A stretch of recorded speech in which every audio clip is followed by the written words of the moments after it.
from the eel-infested spirit bottles lining the bar of the sunken Broomwater Yacht Club, to the pigeon metropolis extending across the secondary rafters of the derelict Venice Theatre, from the foot-worn Roman road pedestrianising Hop Hill Broadway to the joyriders' junkyards of Stratford Garage Land. Broadcasting from a canal barge adrift on the current, 1 Thames bend east of Tower Bridge. This is London, building by building. A scattershot dive into the architectural past and present of the English capital, undertaken 1 building at a time. I am your guide, Sam Redlark.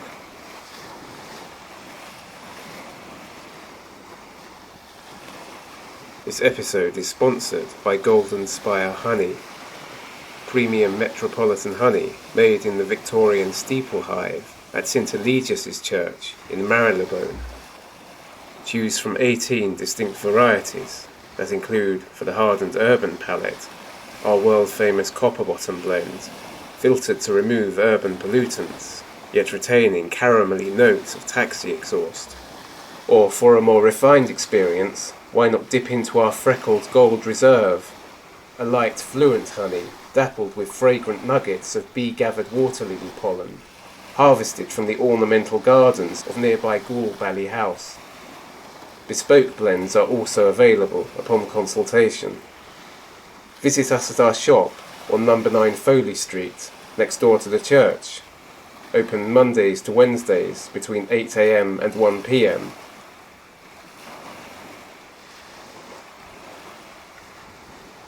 This week we will take a look through the bars of the Skyline Prison in Shadwell.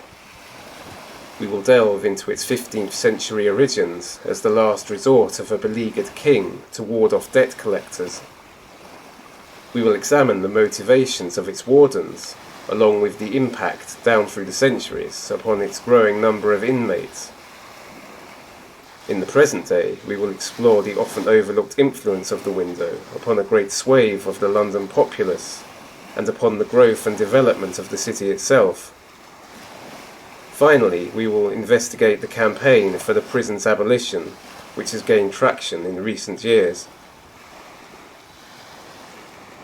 One weekday morning in 2019, Sheila Jays and I went for a ramble around her home district of Poplar in East London.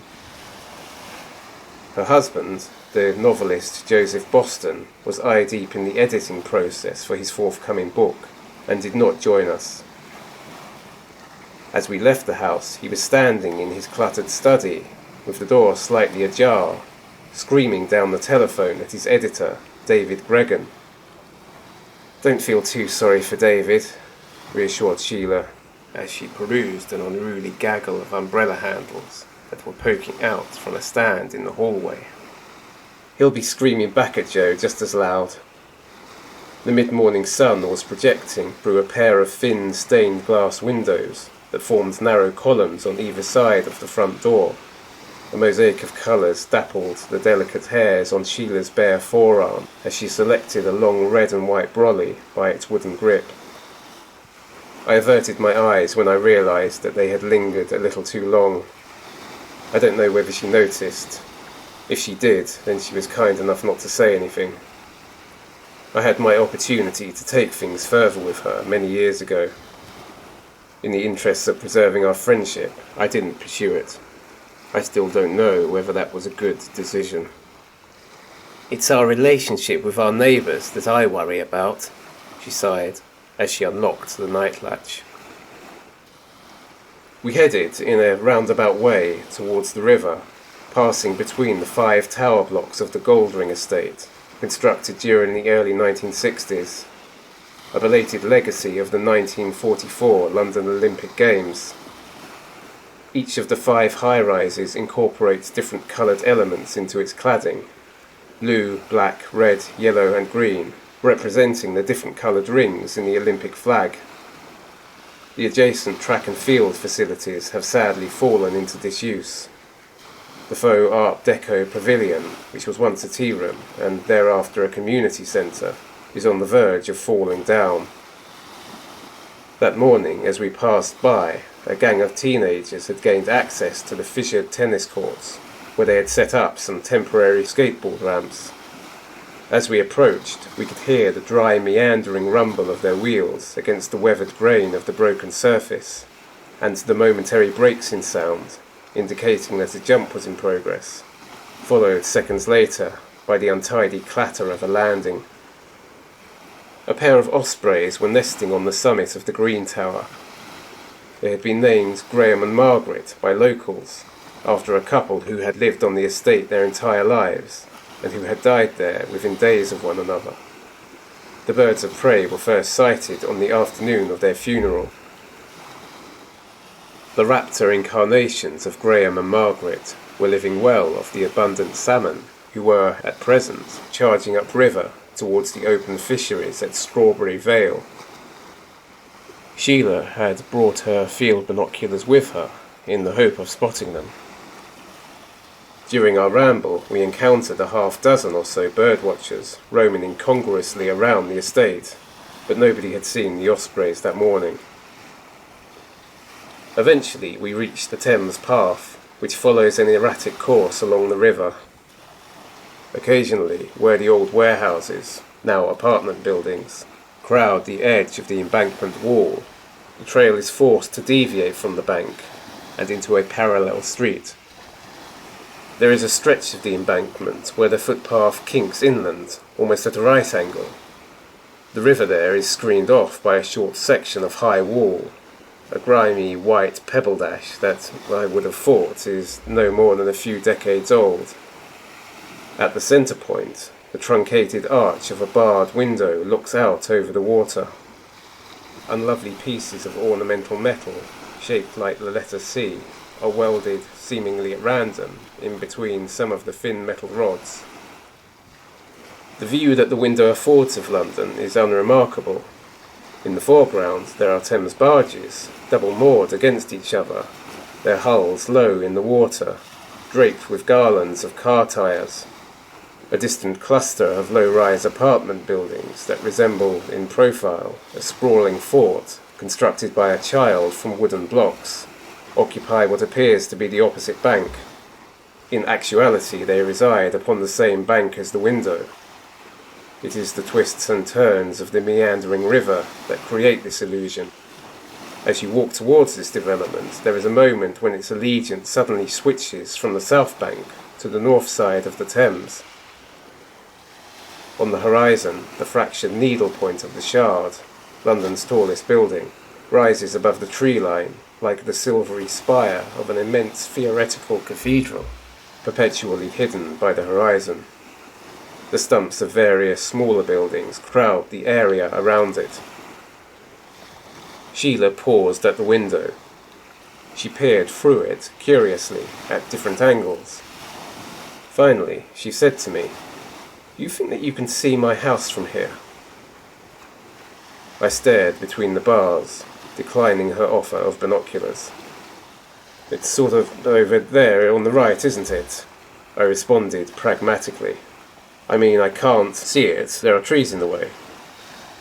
"But if there weren't any trees?" "I really don't know," I replied. "Does it matter?" "When Joseph first moved in with me, I informed him that he had become a prisoner by default," she said. "I think he thought that I was going to tie him to the bed, or something exciting like that." "I'm sorry, I don't follow," I said. "This bloody window is the reason why we probably won't be going to the Canary Islands in October," she sighed. "Every household that falls under its gaze are regarded as debtors by default to the Diocese of Rochester. They have to pay an annual tax, on top of all the other taxes that we already have to pay. It's an encumbrance, particularly at the moment when Joseph's advances run out, and we're struggling a little bit financially." She pushed her hand through one of the ornamental letter C's, wearing it around her wrist like a bangle, or a manacle. The window, which is also referred to as the Eye of the Bishop, and disparagingly as the Skyline Prison, first came into being in the year 1401. It is the enduring embodiment of a last resort attempt by the Diocese of Rochester to recover money that they had loaned to the Crown during the turbulent reign of King Richard II between 1377 and 1399. This substantial lump sum had been accumulating interest ever since. Richard's successor, Henry IV, met the Bishop of Rochester, John Bottlesham, on a ship, possibly named the Jonah, that belonged to the diocese, and which was moored along the Thames at Stepney Parish.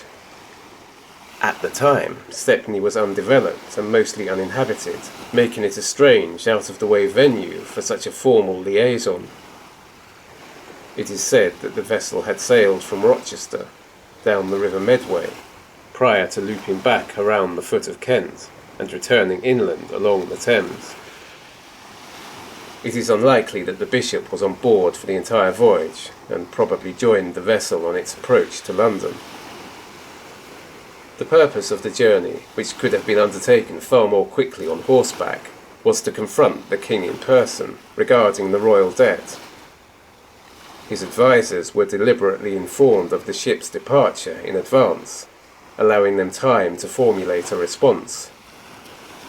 It is probable that Henry intercepted the bishop just before he reached London, so as to avoid public embarrassment and possible social unrest. Beyond the agreed-upon facts, that a meeting between the king and the bishop did indeed occur on board a ship moored at Stepney, sometime during the spring of 1401, the details of this episode of English history are apocryphal and have been the subject of much speculation and myth-building. We do not know upon what day or for how long the arbitration took place, nor do we know the form that these discussions took, the respective dispositions of the bishop and the king, or who else was present. In the most popular retelling, when the negotiations faltered, Henry rose from his seat and went up onto the deck to take the air. As he stood at the ship's rail, gazing towards London, a sudden notion appeared to stir within him. He instructed one of his aides to bring up a ballast stone from the hold. The boy returned with a cobble that had been worn smooth by the action of tidal water and was about the size of a fist. The king scratched out a design on it with his knife. In front of Bottlesham, he cast the stone onto the north shore of the river, ordering that a window be constructed where it had landed, facing towards the city. Any business or residence that fell within its view would be regarded as debtors to the Diocese of Rochester and subject to a horizon tax in proportion to their wealth. In essence, with this simple action, Henry literally threw away a debt that the Crown could no longer afford to pay back, laying the burden instead at the feet of his subjects. The expression, "a stone's throw from Rochester," later became an idiom to describe any residence or business that fell within the path of the window, and that consequently owes money to the diocese. Bottlesham is said to have dispatched an auxiliary to row over and mark the exact location where the cobble had landed. After this had been done, the stone was returned to the diocese, where it apparently remains in the vaults of the cathedral to this day. The last person to have laid eyes upon it, outside of church officials, was a religious novelist named Ruth Blackhorse, when she was a guest of the incumbent bishop in early 1914. She claimed that the stone vibrated against the sides of its glass container, and that she was told by the bishop's assistant that it commonly behaved in this manner prior to major disasters or long periods of upheaval. According to Blackhorse, the stone was smooth, and any markings that had been made upon it by the king had vanished. With the agreement between church and crown sealed, the bishop's ship returned the way that it had come, leaving Henry with the burdensome prospect of explaining the new tax to his subjects. Initially, he chose to keep the details of the bargain a secret. Later, after news of the meeting had leaked out, and the terms of the accord had become the subject of rumour and hyperbole, the so-called church tax was formally announced. It was presented as a fund that would be set to purpose restoring old churches, making urgent repairs to cemeteries and graveyards within the capital, and constructing new halls of worship. The precise nature of the deal that was struck by the bishop and the king remains sketchy even to this day. Any original record of their agreement would likely be found among the papers of the Diocese of Rochester and in the royal vaults. Presumably there exists a document that functions as the legal basis of the arrangement and allows for its continuance into the present day. There must also exist a record of the balance that is owed to the diocese, along with details of the sum that was originally loaned. These specifics have, thus far, proved to be impossible to access, and have consequently become the subject of considerable speculation. The historian Derek Gilvear has described the deal as an uncharacteristically rash decision made by a king who was, in the most part, a prudent steward of the realm. The eye of the bishop has been torn down and reconstructed on at least 19 documented occasions, though the actual number is probably much larger. I would have thought in excess of 50 or even 60. It has always been rebuilt according to the original drawings that were made by King Henry IV's architect, Alfred Dutch.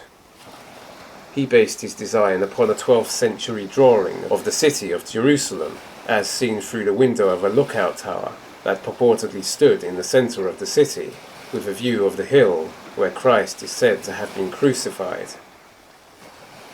Originally, the window was paned with a stained glass scene depicting a shepherd grazing his flock on the rolling hills.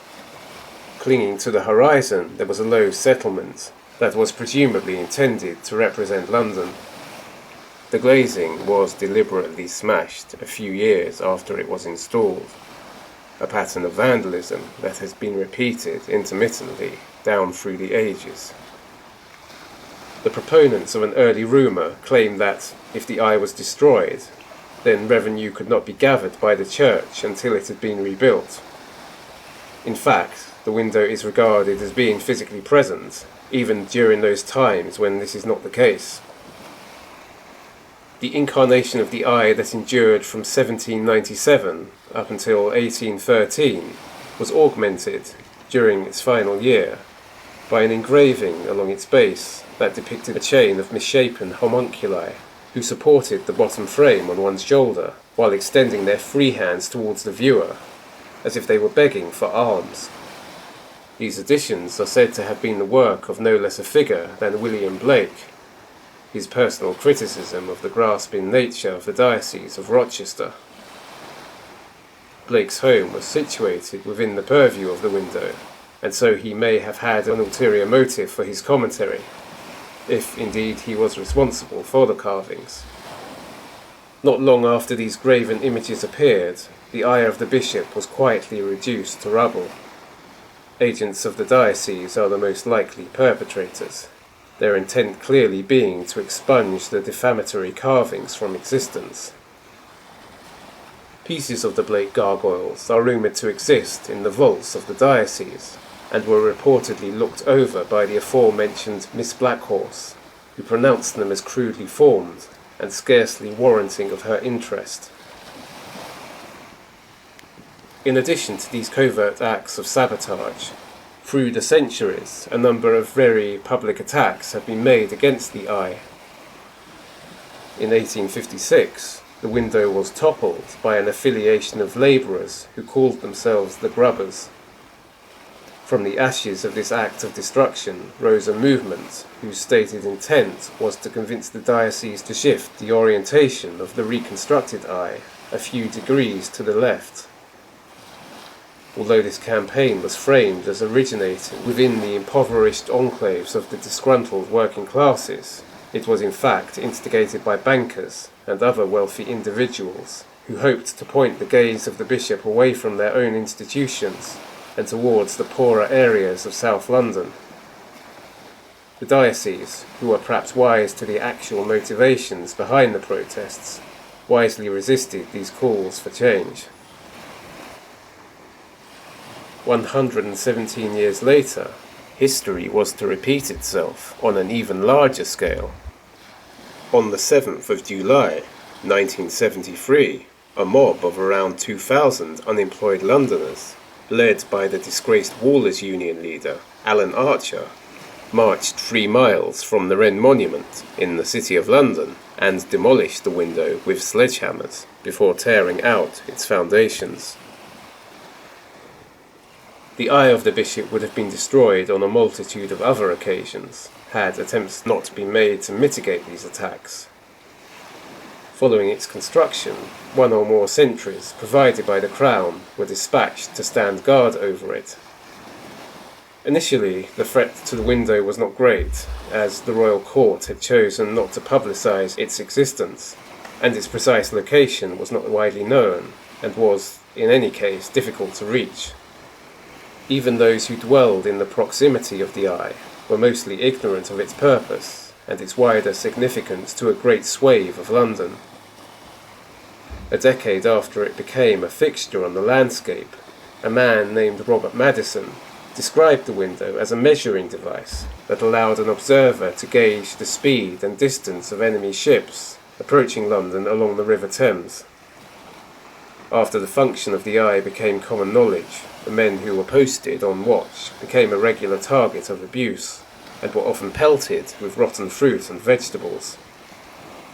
During periods of social upheaval, small numbers of soldiers were temporarily garrisoned at the site. The Diocese of Rochester, as passive recipients of the window's revenue, were in a position where they could adopt a less directly confrontational stance than the incumbent king or queen, who were required by law to collect the tax. The response of the Church to the social unrest that it had been, in part, responsible for creating was to pay a small dividend to the local community, who were thereafter motivated to defend the eye, an arrangement that persists to this day, though people are generally unaware of it. Originally, the sum was divided between charities in the area, many of which were operated by the Church. Since 1992, this annual stipend has been absorbed into the local council's annual budget, making it difficult to single out any good works that it might fund. In the present day, a trinity of CCTV cameras maintain a permanent vigil over the window. Not every attempt at blinding the bishop, as the saying goes, has taken the form of a violent and cathartic crusade to purge it from the landscape. Subtle, but ultimately futile, attempts have been made to alter the perspective of the eye by adding thin layers of material to the insides of the frame, so as to exclude particular buildings from its view. To this day, the Diocese of Rochester undertakes a weekly inspection of the site, at which time the interior dimensions of the frame are carefully measured. The continuing observance of this centuries-old tradition is unnecessary, as the eye's physical presence on the landscape is entirely symbolic. Since the late 1800s, its purview has been calculated using a large wedge of decorative brass, which is laid down on top of a detailed map of the city, where it represents the full extent of the bishop's gaze. The stone's throw that established the eye of the bishop as a permanent marker on the East London landscape seeded a philosophical debate regarding the magnitude of its powers, one that persists on and off into the present day. It was formally agreed upon by the Crown and the Diocese of Rochester that the window's influence would extend over whatever could be seen through the frame, when a man of Bishop Bottlesham's height, 5'4", stood at a distance of 3 feet from its centre point. For a while, the Bottlesham became a unit of measurement within the diocese, and accounts for the rather odd dimensions of the church of St Magnus of Fuson in Dartford, and a row of almshouses in Gravesend. The actual limits of the eye, in terms of its reach, were, for a while, the subject of animated discussion. There were some within the church who speculated that, as an instrument of God, its influence would stretch on into infinity. Opposing voices pointed out that, if this were indeed the case, then the line of sight must surely travel around the circumference of the globe and back upon itself, making the diocese liable for the same tax that it enforced upon others. After some hard bargaining, masquerading as metaphysics, it was decided that the gaze of the bishop would likely reach as far as the fringes of what is now Richmond, Kew, Ealing and Wembley, taking in along its path the city of London. The supplemental issue of whether the eye's vision could penetrate solid objects drew a greater consensus. It was broadly agreed that the window would be rendered ineffective, and therefore pointless, if its gaze could not pass through trees or the walls of buildings. A case that is presently working its way through the law courts concerns whether this ability to see through walls applies equally to underground areas, such as tube stations, car parks, offices, and basement residences. The legal skirmishing around this issue is the consequence of a coordinated effort by a consortium of firms based in and around the square mile of London to dodge the horizon tax by listing the underground stories of their offices as separate premises and tying all employees and financial assets to these subterranean levels, even taking into account the inconvenience and the additional expense that result from theoretically splitting a working premises in two. This practice will be cost-effective if one assumes a favourable legal outcome in the future. In the wake of this legal action, a number of small shops and even a few private residences have followed suit, declaring that they will withhold money equivalent to the charge levied by the diocese when they pay their council tax bill. A potential deciding factor in the case is a question that was asked in Parliament in 1987 by Richard Mizzen, who was at the time the MP for Wares Green and Adley East. Mizzen inquired whether a row of riverside domiciles in Kew that were flooded as a result of the Thames rising over its banks would be made exempt from paying the tax while they were partially submerged, or if they would, at the very least, be entitled to a partial rebate. The church responded a few days later, stating that the residents in these properties would not be charged while their homes remained flooded. The horizon tax, understandably, has very few supporters, and has seldom been regarded as anything other than an unfair and arbitrary burden upon Londoners. It has been described in the European Parliament as the world's largest debtor's prison, and by the historian-humorist Dennis Boyd as a perverse modification of the window tax. At present, households within the view of the window pay the same amount, regardless of their location. Businesses are charged according to their global earnings during the previous financial year. Without a doubt, the impact of the tax is felt most deeply by those who are barely managing to get by on lower incomes, and by small independent businesses who operate on narrow profit margins. The attitude taken by the diocese during the latter half of the 20th century was to regard the tax as a symbolic gesture from the Crown, one that allowed the incumbent bishop to continue to fund good works in London. This stance was thought of as condescending by many, and only served to stoke the brooding resentment of the affected communities. In 1981, the church succeeded in getting their unloved horizon tax lumped in with other local taxes. The long-term effect of this manoeuvre is that a great many people do not realise that the tax still exists, since it is no longer itemised in their bills. Prior to 2007, the amount added to a council tax bill, or to business rates, could only be established by a visit to the nearest town hall, where these records were kept. Currently, this information is freely available online, both on the websites of local councils, and on the sites of activist groups who are seeking to have the tax abolished. In 2016, amidst growing public dissent, The diocese pledged to be more transparent in disclosing where the money netted by the eye of the bishop was being spent. They now claimed to invest a larger percentage of these funds in benevolent projects in impoverished parts of London. Critics have responded that the charitable schemes in operation do not account for the totality of the money raised, even when one factors in the proportion of this income that is used to subsidise projects elsewhere in the United Kingdom and in foreign nations.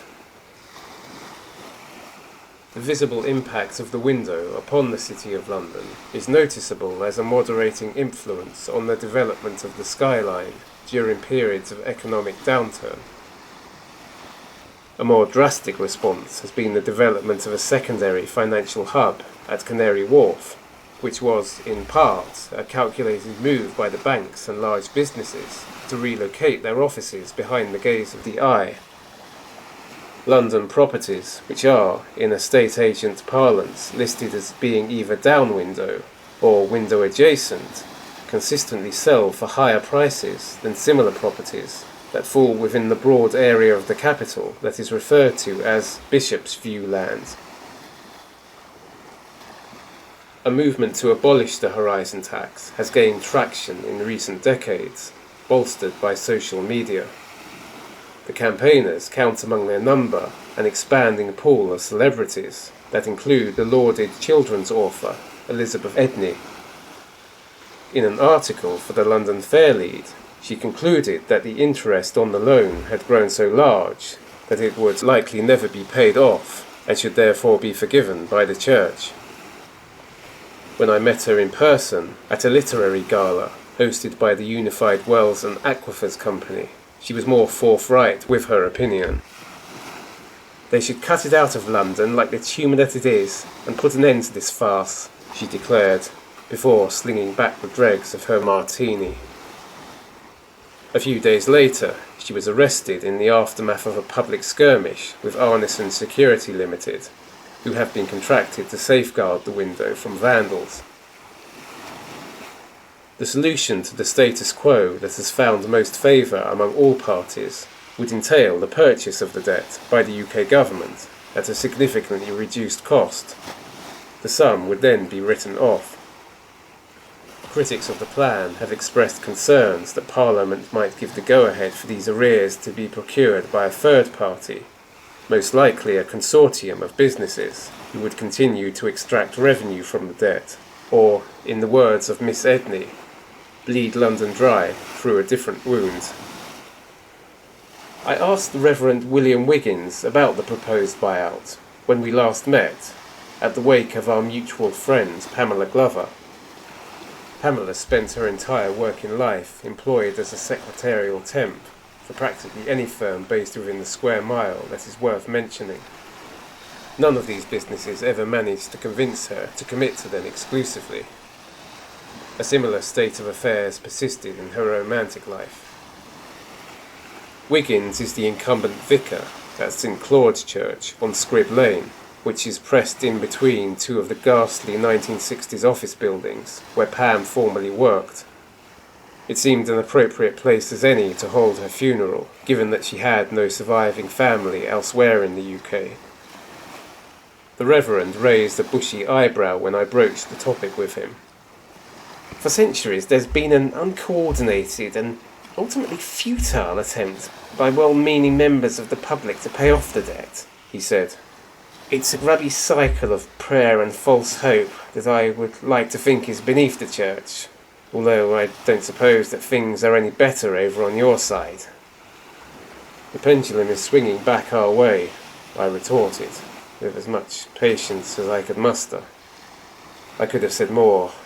However, I did not wish to antagonize him into a loud debate regarding the relative merits of our contrasting religious beliefs. Not as a friend's memorial, anyway. "People have been treating the window like a wishing well for years," he grumbled. "Tossing fistfuls of coins through it while they murmur their prayers, if you can call them that. Wish lists would be a more appropriate descriptor. Tell me, if somebody threw handfuls of low-denomination coins at your feet, while making demands upon your services. Would you be inclined to help them out?" He poured the remainder of his orange juice into one of the bubbling glasses of Prosecco that were lined up in ranks on the green paper tablecloth behind us. Tentatively, he raised the brimming vessel to his lips. "Then there are the mudlarks, who go down onto the beach at low tide and scoop the coins into jiffy bags and send them to us, usually still covered in mud and grit. Heaven forfend that they actually wash them first. I think they want us to be certain of the coin's provenance. They will often add little notes requesting that the money be used to offset the debt that is owed by the Crown to the diocese. Some of them even have the nerve to ask for a receipt. We're wise to these packages now. There was a time when we would open them on the mail sorting desk, and the dribble of the Thames would come trickling out and end up watermarking the woodwork. I expect that your lot at the company would approve of that, marking the enemy's territory and all that." I asked him whether he thought that a buyout was inevitable. "The air is heavy with denial on this issue," he reported. "The Church doesn't want to let go of such a substantial and reliable source of income. On the other side of the coin, there's an awareness that the whole enterprise is untenable and is living on borrowed time." Sheila rapped the wooden handle of her umbrella against one of the window bars, eliciting a short-lived, dull chime. "Do you see these angular kinks in the bars?" she volunteered. "They're supposed to symbolize the refraction of light on solid objects underwater. I thought you might like to add that to your repository of London trivia." "But is it true?" I inquired. "If enough people repeat it, then it will be. I'm relying on you for that." She pushed her arm up to the bicep between two of the slender metal rods and splayed her fingers as wide as they would go. "One time when I was up here, on my own of course, Joseph was busy with something as usual. I met the man that the diocese sends to check up on the window," she said. "You know, to make sure that it hasn't been vandalised or had its dimensions altered. He drives up here from Kent. I can't remember from where exactly. Ashford, maybe? It was near where they're building the big lorry park. He used to be a church caretaker. His wife has Alzheimer's and requires long-term care. One day a week, she goes to a respite care home. He drives up here in his van to make sure that everything is as it should be. Afterwards, he wanders around London. He reminded me of you a bit." Out of the blue, an osprey splashed down gracelessly in the middle of the river, re-emerging from an untidy cloud of spray on laboured wingbeats. By the time Sheila had wrestled her binoculars out of their pouch, it had gone, winging its way back towards the Goldring estate, with a large fish struggling in its talons. I could tell that Sheila was annoyed at having missed the opportunity to observe the bird up close. A discontented silence hung in the air between us as she led the way back to her house. While we were passing through the estate, a young man attempted to sell us a pair of binoculars. Sheila made a show of examining them, turning them over in her gloved hands before handing them back. "You weren't actually considering buying them?" I asked her, incredulously, after he had disappeared around the corner. "No, of course not," she snapped, evidently still annoyed with me. This past Christmas, the separate cards that I ordinarily receive from Sheila and Joseph were conspicuously absent.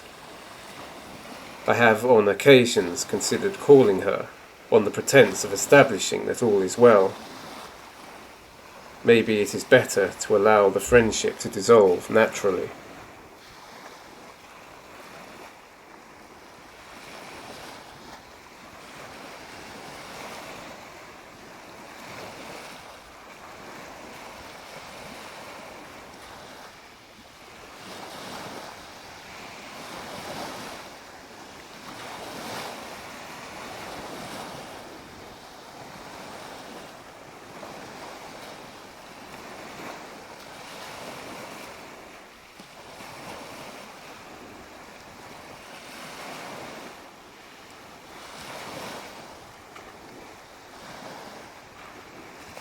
I have been Sam Redlark.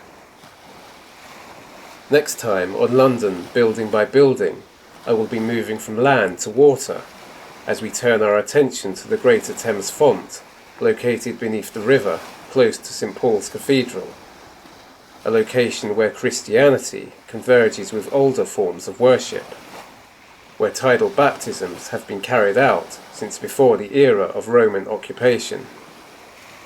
I will examine the social impact of this site of spiritual cleansing upon Londoners past and present. If everything goes to plan, I will accompany a team of divers into the depths of the font itself, in the hope of learning more about its history and origins. Until then, goodbye.